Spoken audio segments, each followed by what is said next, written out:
Doctor Tanoli صاحب، حضرت Bayazid Bastami رحمۃ اللہ تعالی علیہ کے ابتدائی حالات اور آپ کی تعلیم و تربیت، خاندانی پس منظر آپ فرمائیے۔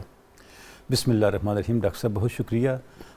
تاریخ تصوف کی، عالم اسلام کی بہت بڑی شخصیت حضرت بایزید بسطامی کا آج ہم ذکر کر رہے ہیں، اور ڈاکٹر صاحب حضرت کا ذکر کرنے سے پہلے ایک دو جملے میں یہ عرض کرنا چاہوں گا کہ یہ تذکرہ اتنا ضروری ہے اور اتنا اہم ہے کہ اس کے بغیر ہماری جو قومی زندگی میں نظام تعلیم و تربیت ہے یا ہماری کنٹینیوٹی ہے، شاید وہ اس کی کوئی ہمارے پاس ضمانت باقی نہ بچے۔ سبحان اللہ۔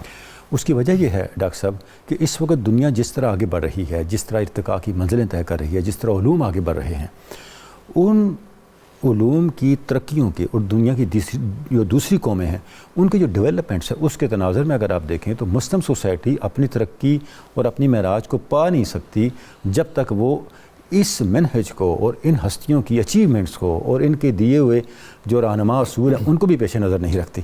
دیکھیں علامہ نے فرمایا تھا کہ تیغ ایوبی و نگاہ بایزید گنج ہائے ہر دو عالم را کلید۔ سبحان اللہ۔ مسلم سوسائٹی کی طاقت دو چیزیں ہیں، اس کے پاس صلاح الدین ایوبی کی تلوار ہونی چاہیے اور بایزید بسطامی کی نگاہ ہونی چاہیے۔ کیا بات! اگر ایک چیز بھی نہ رہی تو اس کا مطلب یہ ہو کہ ہم پیچھے رہ گئے۔ تو یہ ان ہستیوں نے بتایا ہے کہ قرآن حکیم کی تعلیمات کیا ہیں، ان کا کرکس کیا ہے، ان کی اسپرٹ کیا ہے، ان کی روح کیا ہے، اور اس کو کس طرح سے ہم روح بعمل کر سکتے ہیں۔ جب بایزید بسطامی کو ڈاکٹر صاحب ہم دیکھتے ہیں تو آپ کی شخصیت اور آپ کا خاندان جو ہے بنیادی طور پہ مجوسی خاندان تھا۔ جی، آتش پرست۔ آتش پرست جی، اور وہ آتش پرستی سے اسلام کی طرف اور دین کی طرف۔ کیا بات! اچھا، اب آتش پرست جب دین کی طرف آئے تو مسلم اہل روحانیت کے امام بن گئے۔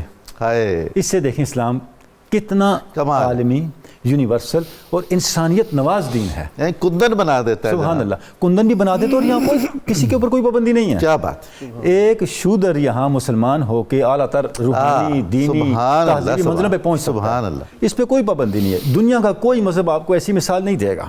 کوئی خاندانی مذہب ہے، کوئی کس طرح کے مذاہب ہیں، کوئی کس طرح، یعنی بایزید بسطامی کی شخصیت، روحانی کمالات اور جو ان کی غیر معمولی کنٹریبیوشنز ہیں، ان سے ہٹ کر بھی اپنے خاندانی پس منظر کے لحاظ سے بھی انسانیت کے لیے اسلام کے تعارف کا وہ دروازہ ہے جس کی مثال نہیں پیش کی جا سکتی۔ سبحان اللہ، سبحان۔ اچھا ڈاکٹر صاحب، اس کے بعد آپ دیکھیں کہ آپ کے آباء و اجداد بھی جو 4-5 پشتوں سے جو مسلمان ہوئے، ان کے اندر بھی زہد، عبادت، تقوی اور ولایت کے آثار، یہ ان کا خاندان بھی اس سے خالی نہیں تھا، وہ چیزیں ان کے اندر بھی موجود تھیں۔ اور جب حضرت بایزید بسطامی کی ولادت ہوئی تو اس کے بعد آپ کی ظاہر اسی ماحول میں پرورش ہوئی، وہی چیزیں انہوں نے انہیرٹ کی اپنے آباء و اجداد سے۔ تو بچپن سے ہی جو بقیہ علوم ہیں، روایتی علوم ہیں، ان کے حصول کے ساتھ ساتھ روحانی تربیت بھی آپ کے مزاج کا حصہ تھی۔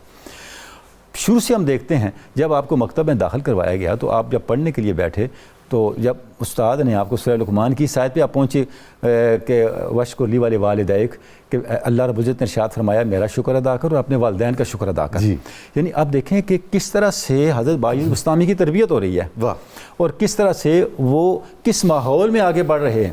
تو انہوں نے استاد سے اجازت لی، میں گھر جانا چاہتا ہوں۔ اچھا، اب گھر آگے بچے ہیں، استاد سے قرآن مجید کی ابتدائی تعلیم لے رہے ہیں اور وہ تعلیم کس اسپرٹ کے ساتھ دے رہے ہیں۔ والدین نے کیا ذہن بنا کے پڑھنے کے لیے بھیجا ہے۔ آپ جب آئے والدہ کے پاس تو والدہ نے دیکھا کہ آپ کو تو مکتب بھیجا تھا تو آپ واپس آگے سے، ٹھیک ہے کیا مسئلہ ہوا؟ انہوں نے کہا نہیں امی جان، میں آپ سے ایک بات کرنے کے لیے آیا ہوں۔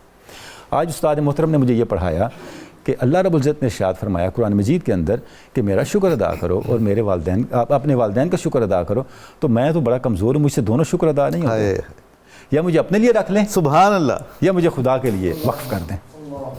تو والدہ نے کہا کہ بیٹا اسی چیز کا انتظار تھا کہ جو میں نے تربیت کی ہے وہ کب ظہور پذیر ہوتی ہے، میں نے تجھے اللہ کے لیے وقف کیا۔ سبحان اللہ، سبحان اللہ۔ یہ آپ کی بگننگ ہے۔ اس کے بعد اپنے دور کے بڑے جو لوگ، ابتدا یہ ہے تو کیا حال ہوگا۔ سبحان اللہ، حضرت ذو النون مصری ہیں، ان سے آپ نے تربیت لی، ابو علی السند